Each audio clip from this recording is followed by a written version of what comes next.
Dean Martin saw the gun, not pointed at him, not yet. Just resting on the white tablecloth, next to a half-empty glass of scotch, in the hand of a man who had killed more people than Dean had made records. The spotlight was hot. The band was playing. 2,000 people waited for Dean to sing the next verse. But Dean wasn't looking at them. He was looking at the front table, at the gun, at the man holding it. And in 5 seconds, Dean Martin would do something that would either make him a legend or get him buried in the Nevada desert. To understand what happened that night, you need to understand a simple truth about Las Vegas in 1962. The mob didn't just influence Las Vegas. The mob was Las Vegas. Every casino, every hotel, every showroom operated with the blessing of organized crime. Frank Sinatra understood this. He played the game, made the right friends, kept his mouth shut when it mattered. Sammy Davis Jr. understood it too. So did every entertainer who wanted to work in Nevada and wake up the next morning. Dean Martin had grown up understanding it better than any of them.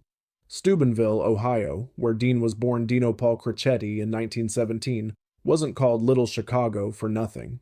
The town ran on illegal gambling, bootleg liquor, and organized crime. Dean's father worked in a barber shop that was a front for a gambling operation. As a teenager, Dean had dealt cards in illegal casinos and learned the unwritten rules of that world. Rule number 1, never show fear. Rule number 2, never back down in public. Rule number 3, if you show weakness once, you'll be showing it forever.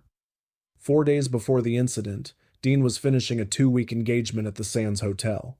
He was in his dressing room when his assistant Tommy Marino knocked on the door. Tommy was a nervous kid from Brooklyn, barely 23. Right now, his face was the color of old newspaper. "Dean, there's a guy here to see you." Dean didn't look up from the racing form. "Tell him.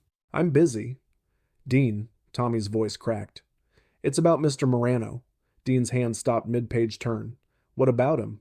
"He sent someone. Says Mr. Morano wants to see you tomorrow night, at the Villa Venice in Chicago."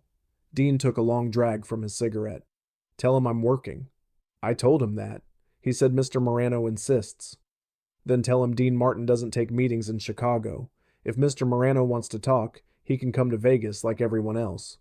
Tommy's eyes went wide. "Dean, do you know who Salvatore Morano is?" Dean knew exactly who Salvatore Morano was. Sal Morano was Sam Giancana's right hand, the man who handled the problems that Giancana didn't want to dirty his own hands with. He had a reputation for creativity when it came to violence, a reputation that made even other mobsters uncomfortable. "Tell him what I said, Tommy." "Dean, tell him." Tommy left, looking like a man walking to his own execution. The next night, the same messenger returned. This time, he walked straight into Dean's dressing room without knocking. Dean was adjusting his bow tie. He didn't turn around. "Mr. Martin," the messenger's voice was flat. "Mr. Morano is disappointed that you declined his invitation. Life is full of disappointments. He'd like to extend the invitation again, more urgently this time." Dean finally turned to face the messenger. The man was tall, broad-shouldered, with a face that showed no expression. "You know what I was doing before I became a singer?" Dean asked.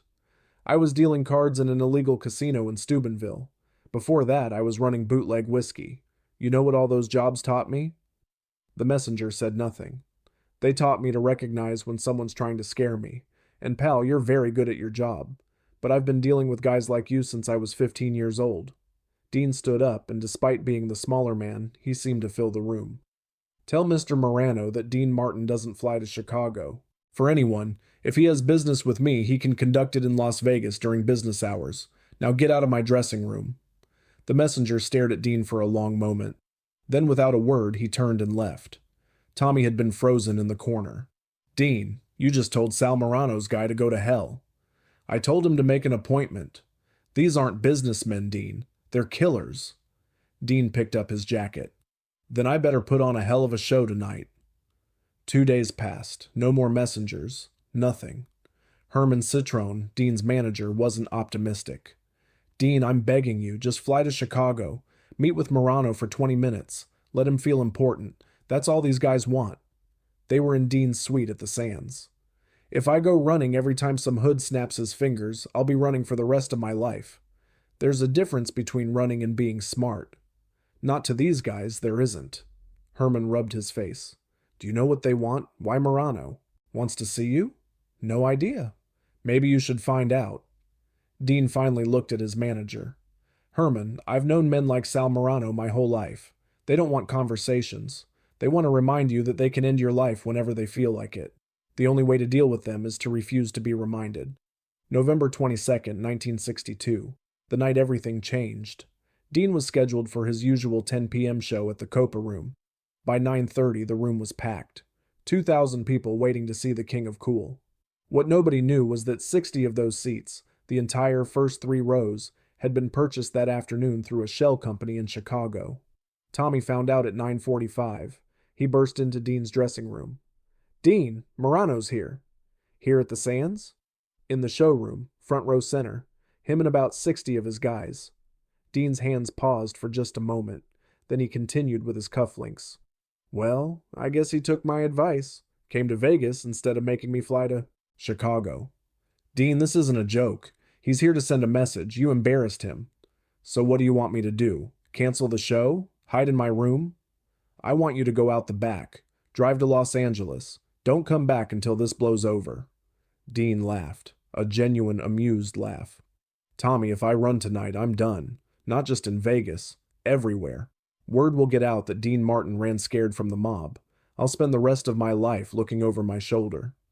"You might not have a rest of your life if you go out there." Dean picked up his jacket and checked himself in the mirror. "Then I'll die with my boots on. Tell the band I'm ready." At 10:02 p.m., Dean Martin walked onto the stage of the Copa Room. The crowd erupted. Applause, cheers, the clink of champagne glasses. Dean smiled, waved, did his usual, "How did all these people get in my room?" bit. The audience laughed. Everything felt normal. But Dean's eyes were scanning the front rows. He saw them immediately. 60 men in dark suits. Stone-faced, not clapping, just watching. And in the center of the front row sat Salvatore Morano. He was smaller than Dean had expected. 5'8", trim with silver hair slicked back. He could have been a banker, but his eyes gave him away. Flat and empty, like the eyes of a shark. Morano wasn't applauding. He sat perfectly still, staring up at Dean with an expression of mild curiosity, like a cat watching a mouse. Dean felt a cold knot form in his stomach, but he smiled anyway. That was the trick. Never let them see you sweat.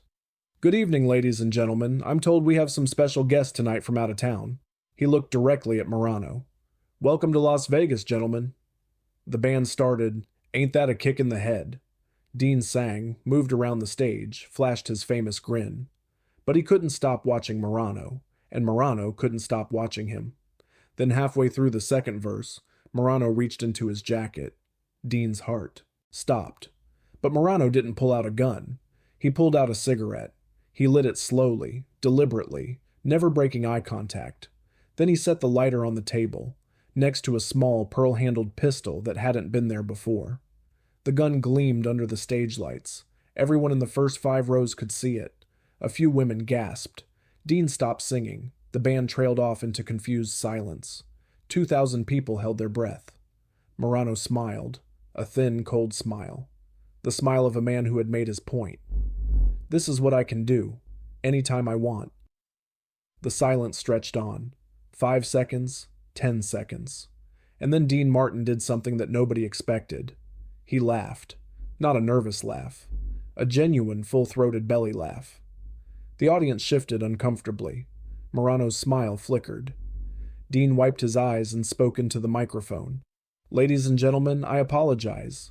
I just realized something hilarious.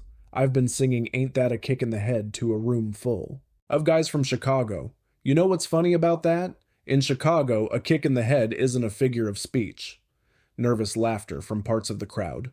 Dean stepped to the very edge of the stage, directly above Morano's table. "Mr. Morano, it's a pleasure to finally meet you. I've been rude. You invited me to Chicago and I didn't come. Let me make it up to you." He pulled the microphone from its stand. "The next song is dedicated to you, Mr. Morano, and to all your friends." He turned to the band. "Boys, let's do You're Nobody Till Somebody Loves You." Real slow. The band exchanged confused glances, but started playing. Dean turned back to Morano, and then he sang directly to him. Not at him. To him. Like a serenade. "You're nobody till somebody loves you." You're nobody till somebody cares. His voice was velvet and honey, intimate and tender. You may be king, you may possess the world and its gold, but gold won't bring you happiness when you're growing old. Dean stepped off the stage. The audience gasped. Security guards moved forward, hands reaching for their weapons, then stopped when they saw Morano's men shifting in their seats. Nobody wanted to start something that couldn't be finished. Dean walked between the tables, still singing, weaving through the stunned audience until he was standing right next to Morano. The world still is the same. You never change it. He put his hand on Morano's shoulder. The room went absolutely silent. Dean looked into Morano's shark eyes and sang the final line. You're nobody till somebody loves you, so find yourself somebody to love. The music faded. For 5 eternal seconds, nobody moved. Morano's hand was inches from the gun. His face was unreadable. Then his eyes changed. The predator recognized something. Morano started to laugh. A quiet laugh, almost inaudible, but genuine. You've got balls, Martin, he said. I'll give you that. Dean smiled. I'm Italian. We're born with them. Morano laughed. Again, louder this time. Sit down, have a drink with me. Dean glanced at the stage. I've got a show to finish. The show can wait. Sit. Dean pulled out a chair and sat. A waiter appeared with scotch. Morano leaned close, his voice pitched so only Dean could hear. You know I could have you killed. Right here, right now. I know. You know why I'm not going to? Tell me. Morano picked up the pearl-handled pistol and examined it. Because anyone can kill a man who's afraid. That's not power. But a man who walks up to you and sings you a love song while you're holding a gun? He slipped the pistol back into his jacket. That's a man you don't kill. That's a man you respect. Dean took a sip of scotch. So we're good? We're good, but Dean, Morano's eyes hardened, don't ever embarrass my people again. Understood. Morano stood and extended his hand. Dean shook it. Finish your show, Martin. You've earned it. Salvatore Morano and his 60 men stood and walked out. There was so. Audience watched in stunned silence. Then someone started clapping. Then another. Within seconds, the entire room was on its feet, the longest standing ovation of Dean's career. Dean walked back to the stage and said the only thing he could think of. So, where were we? After the show, Dean was in his dressing room when there was a knock at the door.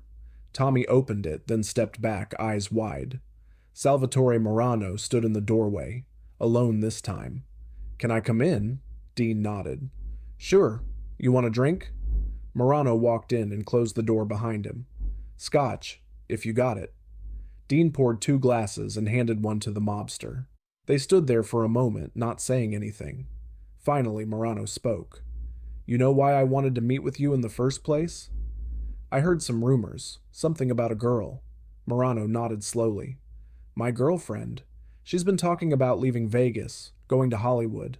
I thought maybe you were putting ideas in her head. I don't even know.